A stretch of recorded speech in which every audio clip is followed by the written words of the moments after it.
¿Qué tal, queridos estudiantes? Esta es la clase perteneciente a la semana número 5 de Ciencias Naturales. Por favor, el tema del día de hoy es la clasificación de los seres vivos. Permítame compartir pantalla para iniciar con un video introductorio, por favor.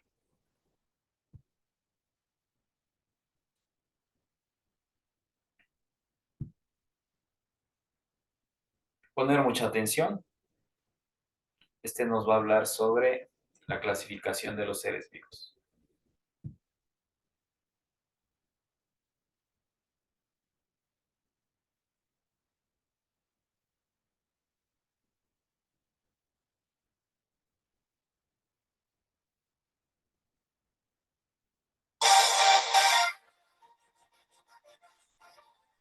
La taxonomía es la ciencia que se encarga de la clasificación de los seres vivos. Aristóteles fue el primero en clasificar a los seres vivos en dos grandes reinos, el reino Plantae o reino de las plantas y el reino Animalia o reino de los animales. Carlos Linneo en 1753 fue el primero en proponer un sistema para clasificar y nombrar a los seres vivos, tomando en cuenta sus características físicas. Dicho nombre es en latín para que fuera universal de acuerdo a su género y especie. A esto se le llamó sistema binominal. Después del desarrollo del microscopio, vino consigo un tercer reino, el reino protista, conformado por los microorganismos propuesto por Ernest Haeckel en 1866. En 1938, Herbert Kuppeland propuso un reino independiente al protista llamado reino monera o reino de las bacterias. La diferencia más significativa entre un protozoario y una bacteria es que las bacterias su tipo de célula es procariota y los protozoarios su tipo de célula es eucariota. En 1969,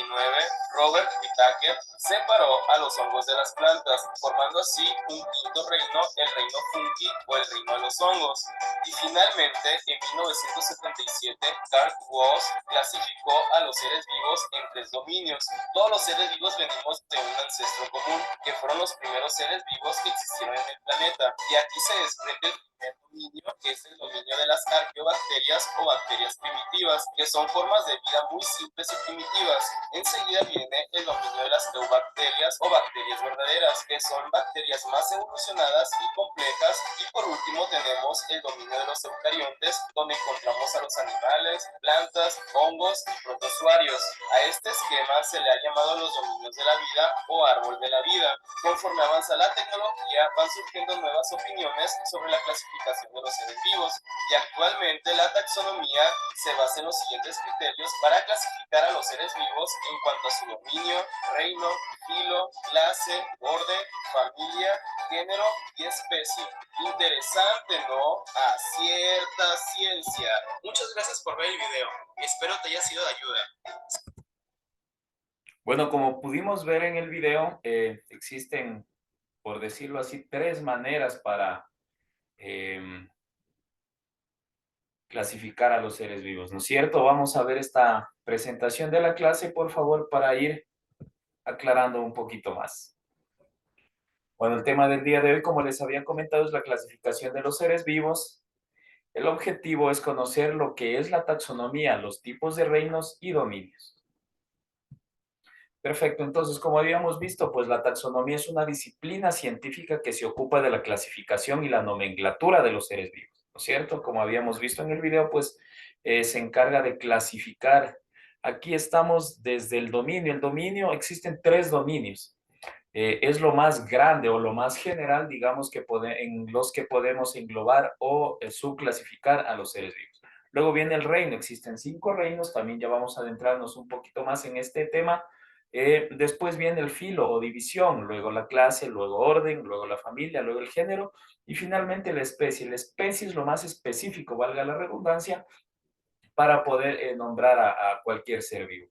En este caso tenemos el ejemplo del lobo, pues el lobo, su especie, o lo más específico, insisto, valga la redundancia, que podemos decir de este animal, pues es que es un Canis lupus, el género es Canis, la familia es Canidae, el orden es carnívoro, la clase es Mamalia, el filo es Chordata y el reino es Animalia, ¿no es cierto? Entonces, bueno, vamos a ver qué son los reinos. Pues los reinos son 5 subdivisiones que, que se tiene en cuenta ciertas características específicas de cada reino, ¿no es cierto? Entonces, para iniciar, pues vamos a iniciar desde el más básico o el más pequeño, por decirlo así, que es el reino Monera. Pues son organismos unicelulares, generalmente denominados bacterias. Son la forma de vida más simple, ¿sí? Es lo más pequeño, lo más, por decirlo de alguna palabra, insignificante, sin llegar a tabular o querer tabular en mala manera, ¿no? Pero es lo más insignificante, lo más pequeño, lo más que casi no tiene vida, podríamos decirlo así, pues tiene vida, pero se estudia porque son microcelulares, unicelulares, no tienen núcleo, su reproducción es asexual, son móviles, pero se mueven con el aire, con el ambiente, no es que tienen pies o tienen alas, etcétera, ¿no es cierto? Unos ejemplos, pues en el microplasma, las bacterias, etcétera. Sí, el siguiente reino pues es el protista, que es un poquito más evolucionado, perdón, ya en la cadena. Son seres vivos que no son animales, no son plantas, no son hongos o bacterias, pero la diferencia con el reino Monera pues es que estos ya tienen...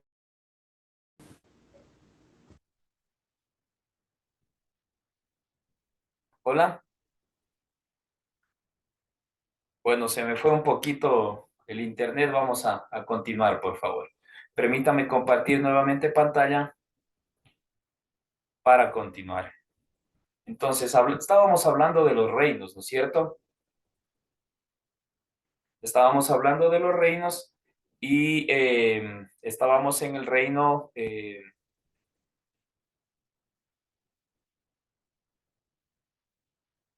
perdón, un ratito. Estábamos en el reino protista, pues que decíamos que ya es un poquito más evolucionado que el reino Monera, ya que este cuenta con células con núcleo. Entonces, ¿qué sucede? Si es que una célula ya tiene núcleo, pues podemos hablar de que esta célula madre, digamos, va a poder generar una célula hija con las mismas características de la célula madre. Entonces, aquí ya entra un proceso un poquito más complejo de reproducción al menos. Entonces puede ser una reproducción sexual y asexual, también son móviles. Entre estos tenemos los ejemplos de las esporas, el plasmodium, la malaria, etcétera. Sí, entonces ya están en segundo puesto, nivel, podríamos decir, en la evolución en el reino de los seres vivos. El tercero, el que estaría en la mitad, pues el reino fungi, que son los que pertenecen aquí, son los hongos, son criaturas vivas que tienen la capacidad ya de absorber nutrientes de su entorno mediante la secreción de enzimas. ¿Qué nos quiere decir esto? Que ellos ya saben o tienen como un poquito de conocimiento o conciencia de que necesitan absorber nutrientes para poder sobrevivir y para poderse reproducir, ¿no es cierto? Entonces ya están a la mitad, digamos, de la evolución de los seres vivos. Pueden tener una reproducción sexual y asexual, no son móviles, ojo. Entre estos tenemos el hongo, los mohos, que esto encontramos generalmente en las piedras, en las montañas, cuando si quizá hemos tenido la oportunidad de viajar, pues a los lugares que son cálido húmedos es donde más existe este tipo de, de, de micropartículas, por decirlo así, y que tienen una reproducción muy rápida. Al ya absorber nutrientes, pues tienen una reproducción que llega a ser un poco más continua y más rápida, ¿sí? Como ejemplos, pues ya había dicho el moho, el hongo, que todos lo hemos visto, lo hemos conocido, a veces de color negro, a veces de color verde. También lo podemos ver en algunas estructuras dentro de la ciudad, al menos en los lugares abandonados, que son un poco húmedos y que están, por decirlo de alguna manera, abandonados. El siguiente reino es el reino de las plantas, ¿sí? Estos son seres vivos, pues del reino vegetal, crecen en la tierra y absorben los nutrientes del suelo a través de las raíces.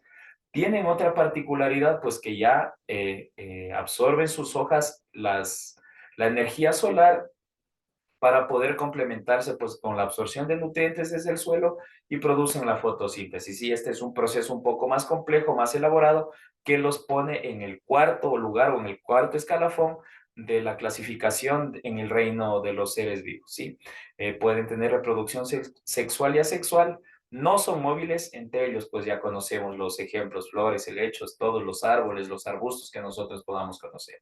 Y el reino animal, pues, son ya seres vivos con, con eh, pluricelulares y consumen otra materia orgánica como alimento, ¿no es cierto? Entonces, pues aquí ya podemos subdividir, digamos, dentro del reino animal si es que hablamos netamente de su forma de alimentación, que sabemos que necesitamos, pues ya sabemos que necesitamos el alimento para subsistir, para podernos eh, mantener vivos, tienen un poco ya de conciencia de lo que es vivir en sociedades, en manadas, etcétera. Entonces, si nosotros también nos consideramos pues dentro de este reino animal, ya estamos en la cima de los reinos de los seres vivos, ¿sí? Pueden tener los animales reproducción sexual y asexual. En reproducción asexual, pues podemos tener los caballitos de mar que son asexuales, ponen unos huevillos, perdón, y estos son los que, de donde nacen los nuevos caballitos. Son móviles, entre estos, pues todas las especies de animales, aves, peces, mamíferos, reptiles, etcétera. Sí, entonces, estos son los 5 reinos, ¿no es cierto?, que podemos clasificar dentro de los seres vivos. Ahora vamos a ver los dominios, que es algo más grande, por decirlo así. Los dominios representan diferentes grupos de organismos y nos ofrecen una visión mucho más compleja de la vida en nuestro planeta. Sí, nos referimos a los 3 dominios: el arcaea, que es el más básico, donde están los organismos más básicos. Luego está el bacteria, que ya son medianamente complejos. Y finalmente el eucaria, donde ya están los seres vivos, perdón, con características mucho más evolucionadas, por decirlo así, ¿sí? Eh, Esto es a términos más generales. Pues en el arcaea existen, como nos decían en el video y también vimos en la presentación anterior, que son microorganismos unicelulares. Por lo general no llegan a reproducirse en masa o en, en magnitud, por decirlo de alguna manera, sino pues son básicamente microorganismos que si de él sale otro, pues por lo general el que da vida a otro, pues muere o queda demasiado débil o no llega a reproducirse, etcétera. Estos son muy básicos. Y luego de esto, pues tenemos el dominio bacteria, donde ya son un poquito más elaborados, tienen ya el sistema de absorción de nutrientes, etcétera. Ya pueden proliferarse o manejarse de mejor manera. Entonces, ya están en un escalafón un poquito más alto dentro de los dominios. Y en el dominio eucaria, pues ya están los animales, las plantas. Aquí también ya se toman en cuenta los protozoos, que no llegan a ser animales, pero tienen unas características muy similares. Y también los hongos, pues que no están dentro del reino de las plantas, pero son un poco más evolucionados que las bacterias, por eso ya están dentro del dominio eucario. Sí, esto básicamente entonces son las maneras como podemos dividir. Entonces, vamos a ver otro video, por favor, para ir terminando la idea y tener clara un poquito más el panorama sobre este tema. Poner mucha atención, por favor. El tema de hoy, taxonomía, la clasificación de los organismos.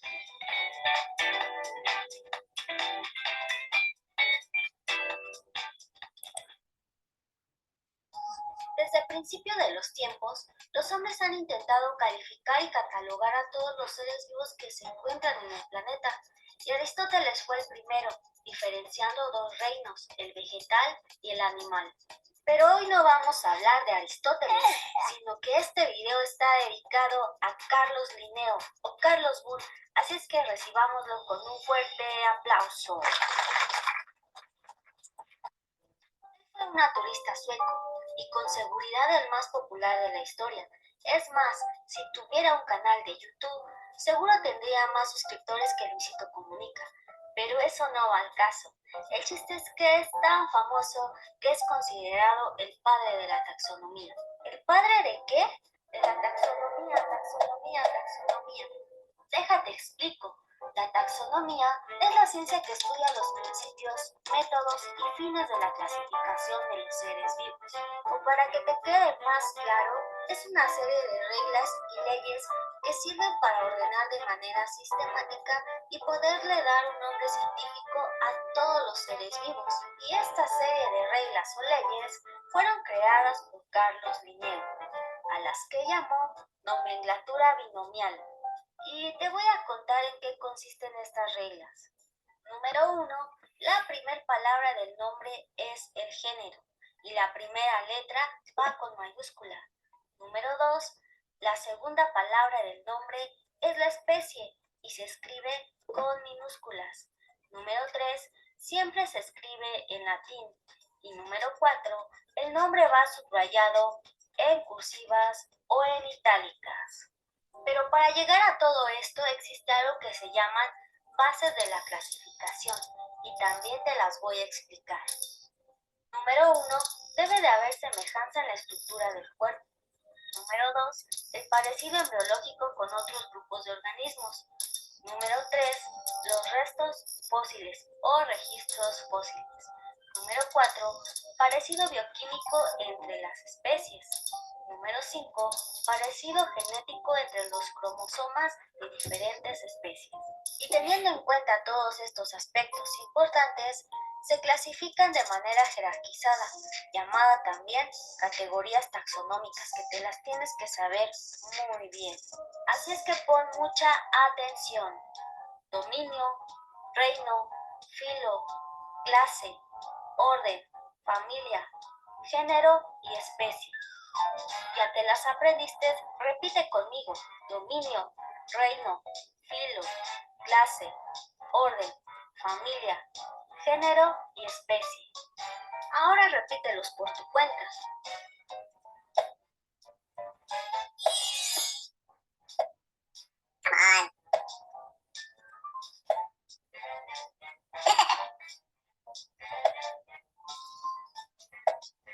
Perfecto, espero te haya gustado este pequeño video. No olvides suscribirte, compartir y regalarme un buen like. Y recuerda. Perfecto. Entonces, bueno, una puntualización dentro de este video de cómo nos explicaba, ¿no? ¿Por qué se nombra en latín? Porque cuando empezó a circular esta manera, digamos, de clasificación, cuando se empezó a utilizar la taxonomía, pues el idioma más conocido a nivel mundial era el latín. Entonces, esa es la razón por la que se nombra aún, se nombra en latín, porque en ese entonces, pues, el latín era el idioma más popular, como decía ahora el inglés, aunque también ya el mandarín está ocupando un poco más de campo dentro de los idiomas a nivel mundial. Entonces, eso... recuerden, este es un resumen de la clase de la semana número 5. Esta semana tenemos hasta el día viernes 19, por favor, para cargar la tarea, los que aún la tengan pendiente. Y el día de mañana estaré subiendo un pequeño cuestionario que servirá como la nota del primer parcial, ¿no es cierto? Vamos a hacer ahí un promedio entre la tarea y este cuestionario que servirá como la prueba del primer parcial. Sí, cualquier duda, cualquier inquietud, cualquier ayuda que necesiten, con muchísimo gusto al correo institucional o al WhatsApp. Muchísimas gracias, que tengan un muy buen día.